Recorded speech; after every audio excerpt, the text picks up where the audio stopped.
नमस्कार, मैं हूं आपके साथ मयंक। आज 8 तारीख है। पिछले 12 घंटों के अंदर अमेरिका और ईरान के बीच क्या हालात हैं, इनको लेकर सारे अपडेट्स मैं आपको बताऊंगा। देखिए, एक बेहद अहम खबर जो कि अमेरिका से है। खबर यह है कि अमेरिका के कई प्लेन्स ने टेक ऑफ किया है अमेरिका से और यूरोप से। ये प्लेन C5 गैलेक्सी हैं और C17 ग्लोब मास्टर्स हैं।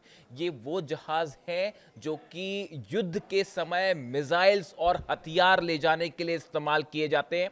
इन प्लेन्स ने अमेरिका से टेक ऑफ किया, यूरोप में कई जो बेसेस हैं अमेरिका के वहां से टेक ऑफ किया। लेकिन गौर करने वाली बात, टेक ऑफ करने के बाद ये सब के सब प्लेन्स रडार से गायब हो गए। ध्यान से समझिए इस बात को।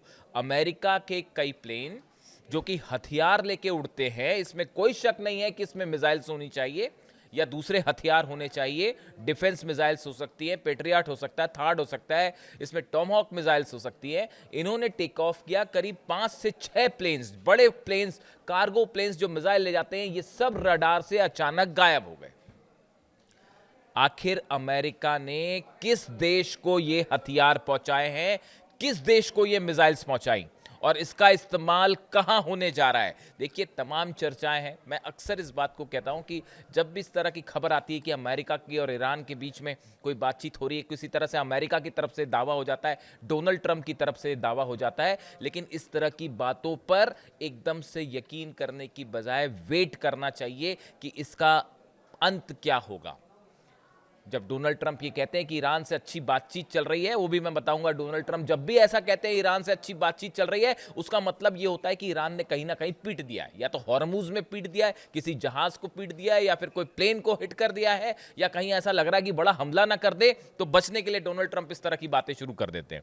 अब देखिए, जो खबर है उसके मुताबिक हम वापस खबर पे आए। ये प्लेन्स गायब हुए हैं रडार से। बताया जा रहा है कि बड़ी जंग की तैयारी जारी है। आपको ये लग सकता है कि अमेरिका ने अपना ऑपरेशन रोक दिया है। मार्को रूबियो का ये बयान आया है। इस पे ईरान की सेना को रत्ती भर विश्वास नहीं है, ईरान के लोगों को रत्ती भर विश्वास नहीं है। जंग की बड़ी तैयारी हो रही है, उसके हिसाब से हथियार डिप्लॉय किए जा रहे हैं। बात नंबर 1। बात नंबर 2, कल एक बड़ा अहम डेवलपमेंट हुआ है। रूस ने लटाविया के ऊपर हमला किया है। इस तरह की खबरें आई कि रूस के कुछ ड्रोन्स जो हैं वो लटाविया के ऊपर आते हैं और ऑयल जो ठिकाने हैं उसके पास जाके उसमें धमाके होते हैं और वो गिर जाते हैं। उसके बाद सोशल मीडिया पे एक खबरें फैली कि क्या रूस ने लटाविया को अटैक किया है, वो भी खासकर उसके ऑयल जो ठिकाने हैं उसके ऊपर हमला किया गया, और वो भी बिल्कुल इस अंदाज में जैसे कि ईरान के ड्रोन्स हमला करते हैं। ईरान के ड्रोन्स जैसे फुजैरा को जला रहे हैं, जला दिए उन्होंने ऑयल डिपोज हाल ही में 2 या पहले भी, बिल्कुल इसी अंदाज में रूस के प्लेन्स जो ड्रोन्स हैं उनसे अटैक हुआ लटाविया पे, और बताया गया कि ऑयल डिपोज पे हमले हुए हैं। उसके बाद ये सवाल उठने लगा, पहली बात तो जैसे ये हुआ उसके बाद लटाविया नाटो कंट्री है। कई नाटो देशों से प्लेन्स ने टेक ऑफ किया लटाविया की तरफ। ये कुछ समय का टाइम था जो कि बेहद तनावपूर्ण था, और ये कहा जा रहा था कि रूस और नेटो कंट्रीज आमने सामने हैं इस मुद्दे को लेकर। लेकिन बाद में हालांकि इसको लेकर और तमाम तरह के डेवलपमेंट हुए, और ये बात किसी तरह से क्लेम नहीं की गई कि ये रशिया का ड्रोन था या नहीं, इसको लेकर भी अभी एक सवाल बना हुआ है। लेकिन जिस अंदाज में ये हमला हुआ, ये बिल्कुल उस तरह था जैसे ईरान के शाहिद 136 ड्रोन से अटैक किया जाता है। और पहला मौका था बड़े समय बाद जब रशिया और नेटो सीधा आमने सामने थे। कई जगह तो ये भी चर्चा शुरू हो गई कि क्या ये नेटो को वार्निंग दी गई है पुतिन की तरफ से, जिस तरह से यूक्रेन के से हमले हो रहे हैं, ड्रोन स्ट्राइक्स हो रही हैं रशिया में, ऑयल डिपोज को निशाना बनाया जा रहा है, क्या उसी को लेकर ये वार्निंग दी गई नेटो देशों को? इस तरह की भी खबरें थी। इसके अलावा देखिए, 2-3 ऐसे डेवलपमेंट हुए हैं खासकर हॉर्मूज में, जो कि इस बात का संकेत दे रहे हैं कि किसी भी तरह की शांति की कोशिश, बातचीत की कोशिश, सीज फायर की जो बातें हैं वो पूरी तरह से बेबुनियादी हैं। और हकीकत ये है कि अंदर ही अंदर जबरदस्त जंग की तैयारी चल रही है दोनों तरफ से। देखिए, पहली खबर हम आपको बताएं, ईरान का टेल टैंकर, शायद आपने ये खबर पहले सुनी होगी, कई जगह छपी भी है, हसना नाम है जिसका। ये एक ऑयल टैंकर ईरान का, जो कि ओमान की खाड़ी से होता हुआ हॉर्मुज से आगे बढ़ता हुआ ईरान के बंदरगाह की तरफ बढ़ रहा था। अमेरिका की तरफ से, चूंकि अमेरिका ने ब्लॉकेड कर रखा है, अमेरिका की तरफ से इस जहाज को रोकने की कोशिश की गई, जहाज नहीं रुका। तो उसके बाद अब्राहम लिंकन एयरक्राफ्ट कैरियर से एक फाइटर जेट ने टेक ऑफ किया और उसके बाद इस जहाज के ऊपर अंधाधुंध फायरिंग की गई, जिससे इस जहाज के इंजन को नुकसान पहुंचा और यह जहाज अब समंदर में फंसा हुआ है। ईरान के जहाज पर सीधा सीधा हमला था अमेरिका के फाइटर जेट से, जो कि अब्राहम लिंकन से जिसने टेक ऑफ किया था। जैसी ये खबर हमला हुआ, तुरंत ईरान को ये बात पता चली। उसके बाद जो खबरें आई, उसके बाद का डेवलपमेंट देखिए। बताया ये जा रहा है कि अमेरिका का एक वॉरशिप, जो कि बेहद यूएसएस फ्रैंकी पीटरसन, बड़ा वॉरशिप है, डिस्ट्रॉयर है, इसमें मिसाइल्स हैं, टॉमहॉक मिसाइल्स भी होती हैं इसमें। ये ईरान के सीमा के करीब था। ईरान की तरफ से वार्निंग दी गई, फौरन यहाँ से बाहर निकल जाइए वरना हम आपको उड़ा देंगे। और बताया ही जाता है कि ईरान ने जब वार्निंग दी तो पहले पीटरसन वहाँ से हटने को तैयार नहीं था, वो वहीं पर अड़ा रहा। उसके बाद एक बार फिर ईरान की तरफ से वार्निंग शॉट्स फायर किए गए, मिसाइल्स फायर की गई, जो कि इस जहाज के बेहद करीब गिरी। उसके बाद ये जहाज वहाँ से पीछे हुआ। इसके साथ कुछ और अमेरिकी जहाज थे, उन्होंने फिर डिस्टेंस मेंटेन किया और वो कुछ पीछे हुए। इस तरह की खबरें आ रही हैं। अब आप देखिए इन खबरों का नेचर देखिए आप, कि ईरान के जहाज पर हमला होना, उसके बाद ईरान के द्वारा जो है वो पीटरसन, यूएसएस पीटरसन पर मिसाइल शॉट फायर करना, उसको वार्निंग देना कि आप यहाँ से, इसका मीडिया एक सोशल मीडिया में एक वीडियो भी वायरल है कि कैसे ईरान की सेना ने वार्निंग दी कि आप दूर हो जाइए, अगर आप हमारे करीब आएंगे तो हम आप पे जो है वो मिसाइल अटैक कर देंगे। यानी आप देखिए हालात जो बने हुए हैं, बेहद तनावपूर्ण हालात। मैं कल देख रहा था कि कल दिन भर इस तरह की चर्चा थी कि फिर एक प्रस्ताव आया है और ईरान को भेजा गया है और डोनाल्ड ट्रंप कह रहे हैं कि हम जो है वो एक समझौते की तरफ आगे बढ़ रहे हैं, इस तरह की तमाम बातें। उसके बाद फिर तुरंत धमकी भी आ जाती है डोनाल्ड ट्रंप की कि अगर समझौता नहीं हुआ तो बड़ा हमला हो सकता है। ईरान की सेना ने जवाब दिया, ईरान की सेना ने जवाब दिया है कि किसी भी तरह का दबाव डोनाल्ड ट्रंप का नामंजूर है, और अगर इस बार हमला किया, इस बार धोखा किया, इस शब्द का इस्तेमाल किया ईरान ने कि अगर इस बार धोखा हुआ और धोखे से हमला हुआ तो वो हाल किया जाएगा जो शायद डोनाल्ड ट्रंप ने और अमेरिका ने सोचा नहीं होगा। ये जो फुजेरा में जो गिरे दोनों, जो तेल डिपोज जले हैं, कहा जा रहा है फॉल्स फ्लैग ऑपरेशन है। मेरे मुताबिक कोई फॉल्स फ्लैग ऑपरेशन नहीं है। डंके की चोट पर ईरान ने मिसाइल्स और ड्रोन्स फायर किए थे। और सुनिए एक बड़ी खबर, ये जो ऑपरेशन फ्रीडम, क्या प्रोजेक्ट फ्रीडम चलाया था डोनाल्ड ट्रंप ने, जिसमें कहा गया था कि हॉर्मुज में अमेरिका की नौसेना जाएगी और शिप्स जो है वहाँ से एस्कॉर्ट करते हुए तेल टैंकर्स को निकालेंगे।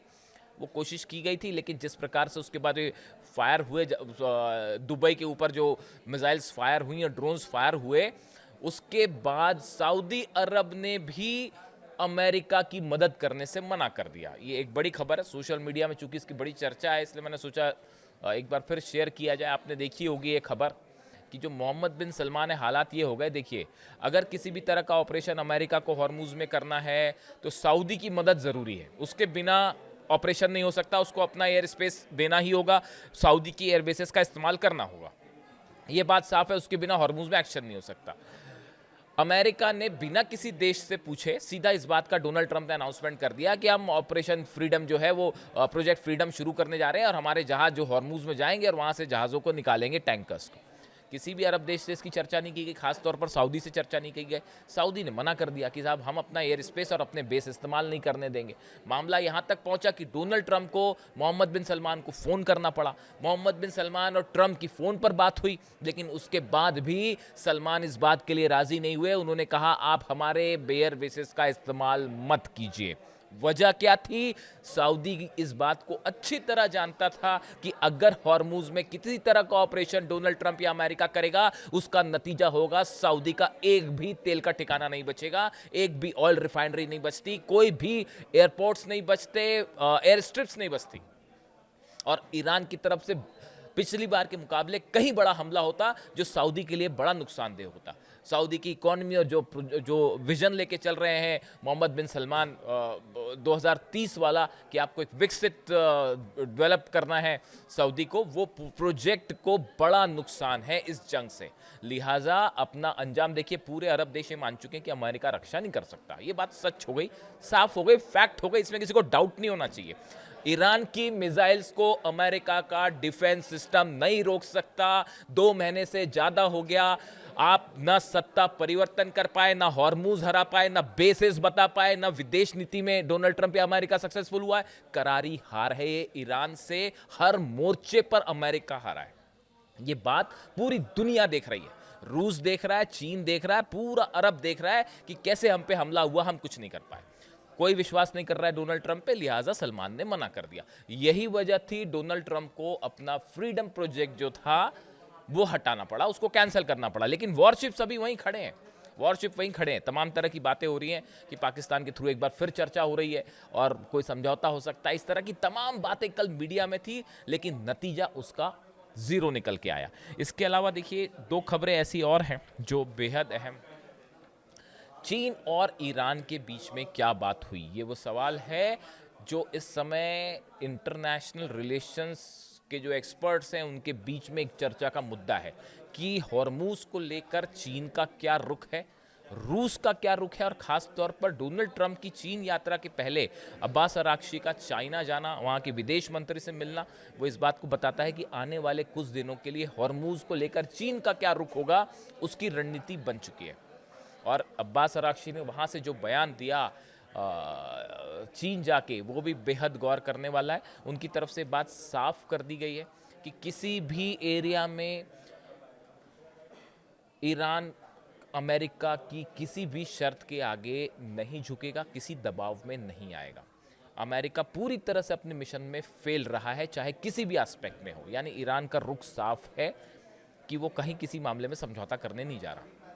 ऐसी सूरत में डोनाल्ड ट्रंप चीन जाते हैं, क्या बात होती है? क्या सिर्फ इस विजिट के लिए ये सब कुछ रोका गया, या कांग्रेस की परमिशन के लिए? कई सारे मुद्दे थे जिनके लिए रोका गया, लेकिन ये बात साफ है, एक बड़ी जंग की तैयारी है इजराइल में यूएई की तरफ से। और जैसे ही हो सकता है कि डोनाल्ड ट्रंप का, इस तरह की जानकारियां हैं कि डोनाल्ड ट्रंप का विजिट खत्म हो जाए चाइना वाला, उसके बाद फिर हमला कर सकता है अमेरिका। लेकिन देखिए, इस बीच एक और हैरान करने वाली खबर ये थी जो आपने देखी होगी कि यूएई में दिखाई दिया है चाइना का डिफेंस सिस्टम गुआनजियांग 21A। ये एंटी ड्रोन सिस्टम है।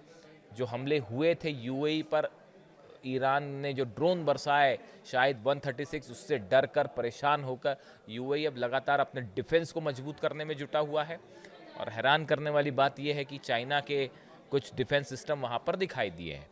देखिए, इंटरनेशनल रिलेशंस में हमेशा यही होता है कि हर देश अपना फ़ायदा देखता है कि कैसे जो है वो फ़ायदा लिया जाए।